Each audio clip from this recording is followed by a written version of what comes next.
जय हिंद दोस्तों, स्वागत है मेरे चैनल में। आशा करता हूं कि आप लोग सब अच्छे होंगे। दोस्तों आज हम बिहार एसएससी जो इंटर लेवल का प्रैक्टिस सेट हम जो करवा रहे थे उसका प्रैक्टिस सेट नंबर ये 2 है। इससे 3 है। इससे पहले हम 2 करा चुके हैं। तो अगर आप लोग वो 2 नहीं देखे हैं तो देख सकते हैं। काफ़ी अच्छे अच्छे उसमें भी प्रश्न हैं और इसमें तो है ही। तो बिना समय को बर्बाद किए हुए चलिए आज के पहले प्रश्न की ओर चलते हैं। तो आज का पहला प्रश्न है कि पहले जूम कर लेता हूँ। आज का पहला प्रश्न है कि निम्नलिखित में से कौन सा भारतीय चुनाव आयोग का कार्य नहीं है, बताना है। का नहीं है मतलब कोई भारतीय चुनाव आयोग का कार्य नहीं है। ये है, देखिए, पंचायतों का चुनाव करवाना ये भारतीय चुनाव आयोग का कार्य नहीं है, बल्कि ये राज्य चुनाव आयोग का हो जाता है। ठीक है, तो ये किसका है? राज्य चुनाव आयोग। तो ऑप्शन ए ही इसका राइट आंसर हो जाएगा। अन्य सभी भारतीय चुनाव आयोग का कार्य है। ठीक है, अगले प्रश्न में बढ़ते हैं। अगले प्रश्न क्या कहता है? अगला प्रश्न है कि संविधान और विधि के परीक्षण संरक्षण, ध्यान सुनिए, संविधान और विधि के परीक्षण संरक्षण और प्रतिरक्षण का शपथ ग्रहण करते हैं। तो ये कौन शपथ ग्रहण करते हैं? तो भारत के राष्ट्रपति शपथ ग्रहण करते हैं। ठीक है, तो ऑप्शन बी इसका राइट आंसर हो जाएगा। प्रश्न संख्या 3 है कि 73वां संविधान संशोधन कब लागू हुआ था? तो ये बताना है। तो 73वां संविधान संशोधन 24 अप्रैल 1993 को लागू हुआ था। 1993 को। तो ऑप्शन सी इसका राइट आंसर हो जाएगा। और ये जो 93वां संविधान संशोधन जो दोस्तों किससे संबंधित है? तो पंचायती राज से संबंधित है। किससे? पंचायती राज्य से। तो यहाँ पर क्लियर हो गया ऑप्शन सी। ठीक है, अगले प्रश्न की ओर बढ़ते हैं। 4 नंबर प्रश्न है कि अविश्वास प्रस्ताव के संदर्भ में निम्न में से कौन सही है, ये बताना है। तो इसका राइट आंसर की बात किया जाए तो इसका राइट आंसर हो जाएगा आपका ऑप्शन डी। लोकसभा में इसे स्वीकार करने का कारण बताना आवश्यक नहीं है। तो ऑप्शन डी इसका राइट आंसर हो जाएगा। और अविश्वास प्रस्ताव के लिए कितने समर्थक की आवश्यकता होती है? तो 50 समर्थक और 50 अनुमोदक की समर्थक होनी चाहिए। ठीक है, अगले प्रश्न है दोस्तों कि विधान परिषद के कुल सदस्य में से कितने सदस्य अप्रत्यक्ष रूप से चुने जाते हैं? तो विधान परिषद की बात कर रहा है दोस्तों। तो विधान परिषद में कुल सदस्यों का 5/6 सदस्य जो होते हैं वो अप्रत्यक्ष रूप से चुनाव होता है उनका। ठीक है, कितने? 5/6 सदस्य। और ये भी याद रखिए कुल का 1/6 जो है वो राज्यपाल नामित करते हैं। ठीक है, तो ऑप्शन ए इसका राइट आंसर हो जाएगा। प्रश्न संख्या 6 है कि सिक्किम को पूर्ण राज्य का दर्जा निम्न में से किस संविधान संशोधन द्वारा प्रदान किया गया है? तो सिक्किम को सह राज्य का पूछता दोस्तों तो वो तो 35वां हो जाता, लेकिन पूर्ण राज्य का दर्जा की बात कर रहा है तो पूर्ण राज्य की दर्जा हो जाएगा 36वां संविधान संशोधन 1975। ऑप्शन बी इसका राइट आंसर हो जाएगा। 7 नंबर प्रश्न है कि अशोक मेहता समिति के सिफारिश में निम्न में से कौन सा शामिल नहीं था? तो देखिए, पंचायती चुनाव के सभी स्तर पर राजनीतिक पार्टियों की आधिकारिक भागीदारी हो, ये बिल्कुल था। ठीक है, अगला है कि अपने आर्थिक स्रोतों के लिए पंचायती राज संस्थाओं के पास कराधान धन होगा की अनिवार्य शक्ति, ये भी बिल्कुल सही है।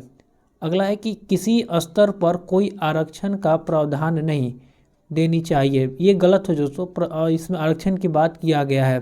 ठीक है, तो ऑप्शन सी ही इसका राइट आंसर हो जाएगा। अब अगले प्रश्न देखते हैं। अगला प्रश्न मैचिंग करने के लिए है। ठीक है, तो देखिए, मल का हो जाएगा कहाँ? मल का हो जाएगा कुशीनगर। ठीक है, आप लोग इसको खुद से मैच कीजिएगा। मल का कहाँ हो जाएगा? कुशीनगर। ठीक है, कंबोज का हो जाएगा हाटक। ठीक है, अस्मक का कहाँ हो जाएगा? अस्मक का हो जाएगा आपका, अस्मक का हो जाएगा पोटली। ठीक है, अस्मक का पोटली। और पंचाल का हो जाएगा अहिच छत्र। ठीक है, और मगध का तो गिरिब्रज सबको मालूम होगा। तो इस तरह से आप लोग खुद से मैच कर लीजिएगा। हम अगले प्रश्न की ओर बढ़ते हैं। अगला प्रश्न है कि निम्नलिखित में से कौन एक कनिष्क के दरबार से संबंधित नहीं था? तो अश्वघोष तो कनिष्क के दरबार से संबंधित था, चरक भी था, नागार्जुन भी था, लेकिन पतंजलि जो होगा दोस्तों, ये पतंजलि कनिष्क के दरबार में नहीं था। पतंजलि शुंगकालीन विद्वान था। ठीक है, महर्षि पतंजलि इनको बोला जाता है। तो ऑप्शन डी इसका राइट आंसर हो जाएगा। प्रश्न संख्या 10 है कि हिजरी संवत आरंभ हुआ था। तो हिजरी संवत आरंभ हुआ था कब? तो 622 ईस्वी में इस आरंभ हुआ था। ठीक है, पैगंबर साहब के मक्का से मदीना प्रस्थान करने के उपलक्ष्य में। ऑप्शन डी इसका राइट आंसर है। ठीक है, अब बढ़ते हैं अगले प्रश्न की ओर। और अगला प्रश्न क्या है, देखिए, वल्लभाचार्य जो का पुष्टि मार्ग। ठीक है, रामानुज हो जाएगा विशिष्टाद्वैतवाद। माधवाचार्य जो हो जाएंगे वो द्वैतवाद हो जाएंगे, माधवाचार्य द्वैतवाद। और शंकराचार्य वो अद्वैतवाद। तो यहाँ पर आप लोग खुद से इसको मैच कीजिए। अगला प्रश्न देखिए कि बिहार में 1857 के विद्रोह का नेतृत्व किया था। तो किसने किया था? तो वीर कुंवर सिंह ने किए थे। ऑप्शन ए इसका राइट आंसर हो जाएगा। इसको कालानुक्रम करना है दोस्तों, मतलब कि जैसे जैसे काल में घटना पहले वो उसको पहले व्यवस्थित करना है। ठीक है, जो बाद में हो उसको बाद में। तो बंगाल विभाजन कब हुआ था? तो बंगाल विभाजन सब लोग याद रखिएगा कि 16 अक्टूबर 1905 को हुआ था। ठीक है, कितना कब हुआ था? 16 अक्टूबर, यहाँ लिख देते हैं 16 अक्टूबर 1905। ठीक है, दिल्ली से कोलकाता राजधानी स्थानांतरण, ये उल्टा दिया गया दोस्तों। ठीक है, ये जो है वो उल्टा है, कोलकाता से दिल्ली स्थानांतरण। ठीक है, तो मतलब कि समझिए, हालांकि ये ऑप्शन तो ये गलत है, लेकिन कोलकाता से दिल्ली कब हुआ था? तो 1911 में। ठीक है, कांग्रेस का विभाजन कब हुआ था? 1907 में। ठीक है, लखनऊ अधिवेशन। और मुस्लिम लीग की स्थापना 1906 में। तो इसको आप लोग खुद से व्यवस्थित कर सकते हैं। हम अगले प्रश्न की ओर बढ़ते हैं। अगला प्रश्न है कि राम प्रसाद बिस्मिल और अशफाक उल्लाह खान को फांसी किस षड्यंत्र केस के तहत दिए गया था? तो ये हो जाएगा काकोरी कांड में। तो ऑप्शन सी इसका राइट आंसर हो जाएगा। काकोरी कांड कब हुआ था? तो अगस्त 1925 में हुआ था। ठीक है, अब अगले प्रश्न की ओर बढ़ते हैं। अगला प्रश्न है कि निम्न में से किसने कहा था? ठीक है, कथन बताना है कि विदेशी वस्त्रों की बर्बादी ही उसके साथ सर्वोत्तम व्यवहार है। तो ये महात्मा गांधी जी ने बोले थे। ऑप्शन सी इसका राइट आंसर हो जाएगा। ठीक है, प्रश्न संख्या 16 है कि अकबर ने बंगाल तथा बिहार को मुगल साम्राज्य में कब मिलाया था? तो ये अकबर ने 1576 में मिला लिया था। ऑप्शन सी इसका राइट आंसर हो जाएगा। Option C. अब अगले प्रश्न की ओर बढ़ते हैं। 17 नंबर है कि गाँव के शासक को स्वायत्ता शासी पंचायतों के माध्यम से संचालित करने की व्यवस्था का सूत्रपात किसने किया था? तो ये द्रविड़ों ने किया था। और द्रविड़ में कौन किए थे? तो इसमें चोल हो जाएगा। ठीक है, अब अगला प्रश्न देखते हैं दोस्तों। अगला प्रश्न 18 नंबर है कि प्रथम आंग्ल मैसूर युद्ध, ठीक है, जो कि 1967 से 69 ईस्वी तक हुआ था, कि कौन विजयी हुआ था? तो इसमें विजयी तो हैदर अली हुआ था। ऑप्शन बी इसका राइट आंसर हो जाएगा, हैदर अली। अब अगले प्रश्न की ओर देखते हैं। अगला प्रश्न क्या है? 19 नंबर, निम्नलिखित में से किसने कालिदास की प्रसिद्ध रचना अभिज्ञान शकुंतलम का पहली बार अंग्रेजी में अनुवाद किया था? तो ये किसने किया था ये बताना है। तो ये सर विलियम जोन्स ने किए थे। ऑप्शन सी इसका राइट आंसर हो जाएगा, सर विलियम जोन्स। ठीक है, और ये कब हुआ था दोस्तों? ये 1784 में। अब अगले प्रश्न की ओर बढ़ते हैं। अगला प्रश्न है कि डुरंड रेखा किन दो देशों के मध्य है? तो डुरंड रेखा जो हो जाएगा दोस्तों, ये पाकिस्तान और अफगानिस्तान हो जाएगा। तो ऑप्शन बी इसका राइट आंसर हो जाएगा। भारत और पाकिस्तान के हो जाएगा रेड क्लिफ। ठीक है, रेड क्लिफ है। भारत और नेपाल, ये अब ऐसा तो कुछ ही नहीं है, लेकिन नदी के काली नदी याद रखिएगा, काली नदी इसके बीच में। नेपाल और चीन कोई नहीं है। ठीक है, तो यहाँ क्लियर हो गया आपका। 21 नंबर प्रश्न देखते हैं कि निम्नलिखित में से कौन एक सुमेलित नहीं है? तो गोरखपुर राप्ती नदी बिल्कुल सही है। लुधियाना सतलज ठीक है। जबलपुर सोन नहीं, नर्मदा हो जाएगा। जबलपुर कहाँ है? नर्मदा नदी के किनारे। ठीक है, तो आप लोग ऑप्शन सी इसका राइट आंसर हो जाएगा। और सूरज ताप्ती बिल्कुल सही है।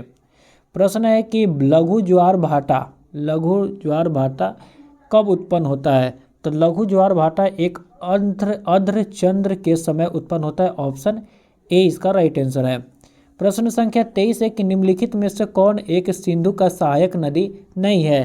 तो सिंधु का झेलम, चिनाब, रावी, ये सब तो सतलज, ये सब तो हो जाएगा सिंधु का ही, लेकिन इंद्रावती नहीं हो जाएगी। तो ऑप्शन डी इसका राइट आंसर हो जाएगा, इंद्रावती। अब अगले प्रश्न देखते हैं 24 नंबर क्या बोलता है।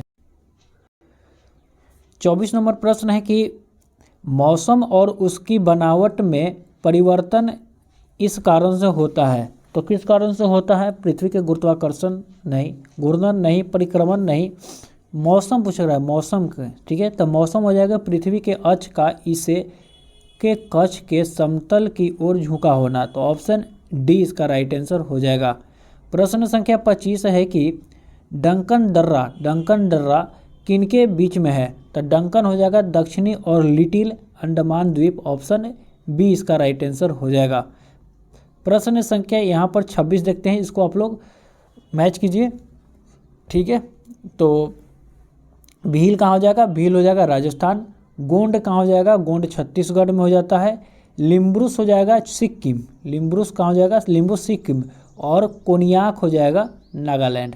तो इसको आप लोग सही से मैच कर लीजिएगा। अगला प्रश्न देखते हैं। अगला प्रश्न है कि भारत के दक्कन के पठार पर बेसाल्ट निर्माण लावा शैल का हुआ है। तो ये किस युग में हुआ? तो क्रीटेशियस काल में, ऑप्शन ए इसका राइट आंसर हो जाएगा। प्रश्न संख्या 28 है कि कांडला निम्न में से किसके लिए प्रसिद्ध है? तो कांडला किसके लिए प्रसिद्ध है? तो ये निर्यात प्रसंस्करण के लिए। ऑप्शन सी इसका राइट आंसर हो जाएगा। इसको शॉर्ट में EPZ कहते हैं और इसका पहला निर्यात प्रसंस्करण कब हुआ? तो 1965 में, ठीक है। अब प्रश्न संख्या 29 देखते हैं। 29 क्या कहता है कि गन्ने के उचित और पारिश्रमिक मूल्य FRP निम्नलिखित में से कौन सी संगठन अनुमोदित करता है? तो ये आर्थिक मामलों के कैबिनेट मंत्री के द्वारा होता है। ऑप्शन ए इसका राइट आंसर हो जाएगा, ऑप्शन ए, ठीक है। प्रश्न संख्या 30 है दोस्तों, देखिए क्या है, आर्थिक विकास। तो आर्थिक विकास का संबंध है संरचनात्मक परिवर्तन से। आर्थिक वृद्धि सकल घरेलू उत्पाद, ठीक है।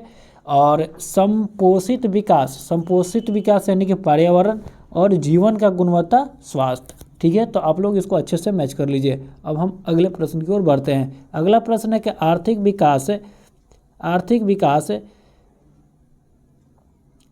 सामान्यतः युग्मित होता है। तो किससे युग्मित होता है? तो स्फीति के साथ युग्मित होता है। तो ऑप्शन बी इसका राइट आंसर हो जाएगा। प्रश्न संख्या 32 है कि यदि एक दी हुई समय काल में किसी कीमत तथा मौद्रिक आय दोनों दुगनी हो जाए, दोनों से एक साथ दुगनी हो जाता है, तो वास्तविक आय क्या होगा? तो वास्तविक आय में कोई परिवर्तन नहीं होगा। ऑप्शन सी इसका राइट आंसर हो जाएगा। प्रश्न संख्या 33 है कि पृथ्वी के आंतरिक पटल नीफे, ठीक है, का निर्माण किन तत्वों के प्रस्तुत है? नीफे हो जाएगा निकेल और फेरस। ऑप्शन डी इसका राइट आंसर हो जाएगा, निकेल और फेरस। प्रश्न संख्या 34 है कि भौगोलिक अपर्दन चक्र के संकलन इनमें से किसने प्रस्तुत किया है? तो ये किसने प्रस्तुत किया ये बताना है। तो ऑप्शन बी हो जाएगा, WM डेविस, ऑप्शन बी, ठीक है। प्रश्न संख्या 35 है कि देखिए दोस्तों 35 क्या बोलता है कि सुंदा ट्रेंच किस द्वीप के समानांतर है? तो सुंदा ट्रेंच यानी सुंदा गर्त जावा के समानांतर हो जाएगा। ऑप्शन ए इसका राइट आंसर हो जाएगा। 36 नंबर प्रश्न है कि वैश्विक दूध उत्पादन में भारत का स्थान क्या है? तो इसमें प्रथम स्थान भारत हो जाएगा, दूसरा स्थान पर अमेरिका हो जाता है, अमेरिका, ठीक है। और तीसरा स्थान नहीं दिया, लेकिन तीसरा स्थान याद रखिएगा कि पाकिस्तान थर्ड पर है, ठीक है, पाकिस्तान थर्ड पर है। प्रश्न संख्या 37 है कि अटल आवासीय विद्यालय योजना किस राज्य सरकार द्वारा शुरू किया गया? तो ये उत्तर प्रदेश सरकार के द्वारा हो जाएगा, उत्तर प्रदेश सरकार। प्रश्न संख्या अब हम अगला बढ़ते हैं और अगला देखते हैं 38 नंबर कि हाल ही में वैज्ञानिकों द्वारा 2 मुंह वाले कितने मुंह वाले? 2 मुंह वाले सफ़ेद बौने तारे का पता लगाया गया है जिनका नाम है, तो जिनका नाम क्या है ये बताना है। तो इनका नाम हो जाएगा जानुस। क्या हो जाएगा? जानुस। ठीक है। 39 नंबर प्रश्न है कि प्रवासी भारतीय पुरस्कार 2023 किसे सम्मानित किया गया है? ये 9 जनवरी को मिलता है हर साल दोस्तों, ये भी आप लोग याद रखिएगा। और ये किसे मिला है? तो ये राज सुब्रमण्यम को मिला है। ऑप्शन बी इसका राइट आंसर हो जाएगा। 40 नंबर प्रश्न है कि हेनले पासपोर्ट सूचकांक 2023 में भारत का स्थान क्या है? तो भारत का स्थान हो जाएगा 85वां। ऑप्शन डी इसका राइट आंसर हो जाएगा। जबकि पहले स्थान पर सिंगापुर और दूसरे स्थान पर जर्मनी है और जापान तीसरे स्थान पर है। प्रश्न संख्या 41 है कि ई सारस मोबाइल ऐप किस मंत्रालय द्वारा जारी किया गया है? तो इसका राइट आंसर हो जाएगा केंद्रीय ग्रामीण मंत्रालय के द्वारा। Option C. ठीक है। प्रश्न संख्या 42 है कि हाल ही में ओमानी चंडी का निधन हो गया है, ये किस राज्य के मुख्यमंत्री थे?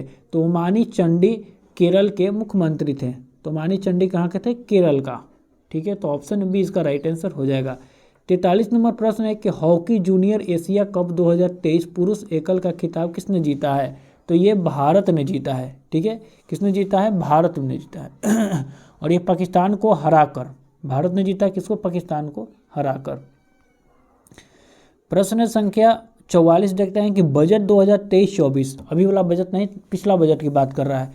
जल जीवन मिशन योजना हेतु कितनी राशि आवंटित की गई थी? तो जल जीवन मिशन के लिए 70,000 करोड़। ऑप्शन डी इसका राइट आंसर हो जाएगा 70,000 करोड़।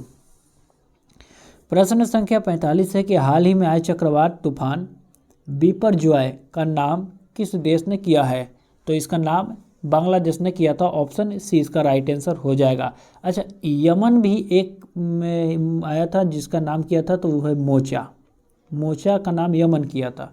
ठीक है। और थाईलैंड जो किया था वो सितरंगा को किया था, सितरंग थाईलैंड दिया था। प्रश्न संख्या 46 है कि नवनिर्मित संसद भवन का उद्घाटन प्रधानमंत्री द्वारा कब किया गया था? तो ये शायद सबको पता होगा, 28 मई 2023। ऑप्शन सी इसका राइट आंसर हो जाएगा। 47 नंबर प्रश्न है कि अंतर्राष्ट्रीय सामुदायिक व्यापार संगठन IMO का मुख्यालय कहाँ है? तो ये लंदन में हो जाएगा। ऑप्शन डी इसका राइट आंसर हो जाएगा। ये पूछ देगा कि यह स्थापना इसका कब हुआ था? तो 1948 में इसका स्थापना हुआ था। ठीक है। प्रश्न संख्या 48 देखते हैं। ठीक है, कि केंद्रीय सिल्क बोर्ड की स्थापना किस वर्ष हुआ था? तो केंद्रीय सिल्क बोर्ड 1949। ऑप्शन सी इसका राइट आंसर हो जाएगा 1949। और इसका मुख्यालय कहाँ है? न्यू दिल्ली में। ठीक है। अब अगले प्रश्न की ओर बढ़ते हैं कि विश्व शौचालय दिवस प्रतिवर्ष कब मनाया जाता है? तो विश्व शौचालय दिवस हो जाएगा 19 सितंबर को। विश्व शौचालय दिवस 19 सितंबर को। ठीक है। अब अगला प्रश्न देखते हैं कि साहित्य अकादमी पुरस्कार पाने वाले प्रथम व्यक्ति निम्नलिखित में से कौन है?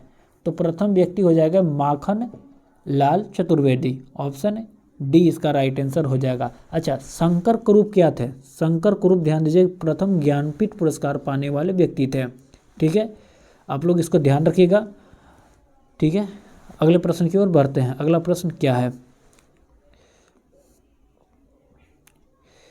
टॉर्च सर्च लाइट और वाहनों के हेडलाइट में बल्ब रखा जाता है, तो ये किस लिए रखा जाता है?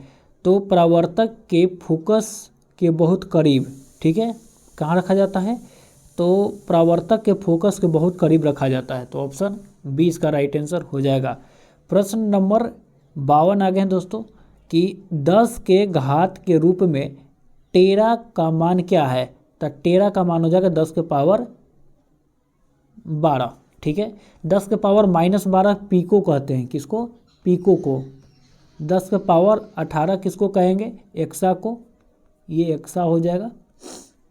10 के पावर -15 किसको कहेंगे? ये भी याद रखिएगा, ये फर्मी को कहते हैं। ठीक है, तो यहाँ से सारा ऑप्शन क्लियर है आपका। अब अगले प्रश्न की ओर बढ़ते हैं। अगला प्रश्न क्या बोलता है कि मायोपिया तथा हाइपर मायोपिया को क्रमशः किस लेंस द्वारा ठीक किया जा सकता है? तो ये किस लेंस के द्वारा ठीक किया जाता है? तो अवतल और उत्तल लेंस। मायोपिया हो जाएगा अवतल और हाइपर मायोपिया उत्तल। तो ऑप्शन तो यहाँ पर ए ही इसका राइट आंसर है। अब प्रश्न नंबर 61 देखते हैं। 61 क्या कहता है कि फ्लोरोसिस मतलब अस्थि रोग किस उपस्थिति के कारण होता है? ये अस्थि में रोग होता है दोस्तों फ्लोरोसिस, ठीक है। तो पानी में फ्लोराइड के कारण, पानी में फ्लोराइड के कारण, बहुत आसान क्वेश्चन था, फ्लोराइड के, पानी में फ्लोराइड के कारण। ऑप्शन ए इसका राइट आंसर हो जाएगा। 62 नंबर है कि निम्नलिखित में से कौन एक थर्मोसेंटिंग बहुलक है? तो थर्मोसेंटिंग बहुलक कौन है ये बताना है, ठीक है। तो इसका राइट आंसर की बात किया जाए, एक मिनट दोस्तों, शायद पहले कुछ क्वेश्चन छूटा हुआ है, मैं उसको देख लेता हूँ। हाँ ठीक है, यहाँ से 54 नंबर कि एक पिंड का द्रव्यमान 2 किलोग्राम है, वजन कितना होगा? तो एफ बराबर एम जी से लगा लीजिए, ठीक है, ए बराबर एम जी, ये m2 है 9.8, आप इसको मल्टीप्लाई कीजिएगा तो ऑप्शन सी इसका राइट आंसर हो जाएगा। प्रश्न संख्या 55 है कि किसी वस्तु पर किया गया कार्य निर्भर नहीं करता है। तो किस पर निर्भर नहीं करता है? तो वस्तु के प्रारंभिक वेग पर निर्भर नहीं करता है। ऑप्शन डी इसका राइट आंसर हो जाएगा। 56 नंबर प्रश्न है कि चमगादड़ अंधेरे में उड़ने में सक्षम होते हैं, इसके लिए वे ध्वनि के किस विशेषता का उपयोग करते हैं? तो ये अल्ट्रासोनिक का यूज करते हैं। ऑप्शन ए इसका राइट आंसर हो जाएगा। 57 नंबर प्रश्न है कि उष्मा के अच्छे अवशोषक हैं कौन है? जो उष्मा का अच्छे अवशोषक वही होते हैं जो अच्छे उत्सर्जक होते हैं, जैसे कि एग्जांपल में काला पदार्थ, ठीक है। तो ऑप्शन बी इसका राइट आंसर हो जाएगा। यहाँ से मैच करना है कि विद्युत धारा, तो विद्युत धारा एम्पियर हो जाएगा, ताप केल्विन, ज्योति तीव्रता कैंडेला और पदार्थ की मात्रा मोल। तो इसको आप लोग खुद से मैच कर लीजिएगा, ठीक है। आधुनिक आवर्त सारणी में आवर्त किसका मान दर्शाता है? तो ये क्वांटम, प्रधान क्वांटम संख्या को दर्शाता है, ठीक है, प्रधान क्वांटम संख्या को, ठीक है। तो आवर्त किसको दर्शाता है? प्रधान क्वांटम संख्या को। प्रश्न संख्या 60 है, देखिए कि गलत का पहचान करना है, ठीक है, किसका गलत का पहचान करना है।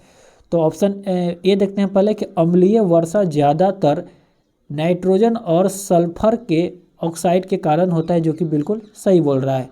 अगला है कि क्लोरोफ्लोरोकार्बन यानी कि CFC ओजोन परत के क्षरण के लिए जिम्मेवार है, जो कि बिल्कुल सही है।